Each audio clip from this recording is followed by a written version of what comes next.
इस वीडियो में बात करेंगे ईसोफेगस के बारे में। तो ईसोफेगस का प्रोसेस हमारी बॉडी में क्या काम करता है, क्या रोल होता है इसका, इसमें डाइजेस्टिव प्रोसेस में ये किस तरह इन्वॉल्व है, इसके बारे में मैं आपको बताऊंगी। तो ईसोफेगस जो है इसमें ऐसा होता है, इससे पहले मैंने आपको बताया था कि हमारा जो डाइजेस्टिव सिस्टम है वो स्टार्ट होता है माउथ के ज़रिए, यानी फूड हम माउथ के ज़रिए अंदर लेकर जाते हैं, उसे दांतों के थ्रू छोटे छोटे पीसेस में करते हैं। जब वो सॉफ्ट और मॉइस्ट हो जाती है फिर उसके बाद वो जो है ईसोफेगस के अंदर चली जाती है, हमारी टंग उसको पुश करके ईसोफेगस में ले जाती है। अब ईसोफेगस क्या ये चीज़ है, ये एक लार्ज ट्यूब है जो कि फूड को माउथ से लेकर स्टमक तक लेके जाती है, यानी एक ट्यूब है। अब इसकी आप डायग्राम जो है वीडियो जैसे ही एंड होने वाली होगी तो इसमें आपको मैं डायग्राम दिखाऊंगी इसकी ट्यूब की, तो वो आप देख लीजिएगा, आपको बिल्कुल कंफर्म हो जाएगा और आपका ये कंसेप्ट और क्लियर हो जाएगा।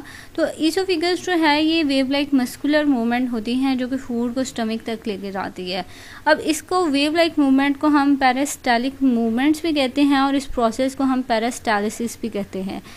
अब जहन में जो याद रखना है आपने, जो बात मेन जो की गई है वो यहाँ पे वो ये कि ईसोफेगस का प्रोसेस बताया गया, वो क्या वो इसका फंक्शन था। इसका फंक्शन ये था, एक लार्ज ट्यूब थी जिसने फूड को लाई माउथ से स्टमक तक, ठीक है। इस ट्यूब के ज़रिए हमारी जो दांतों में हमने उस फ्रूट को जो सॉफ्ट किया था वो दांतों के थ्रू गुजरती हुई हमारे स्टमक तक गई।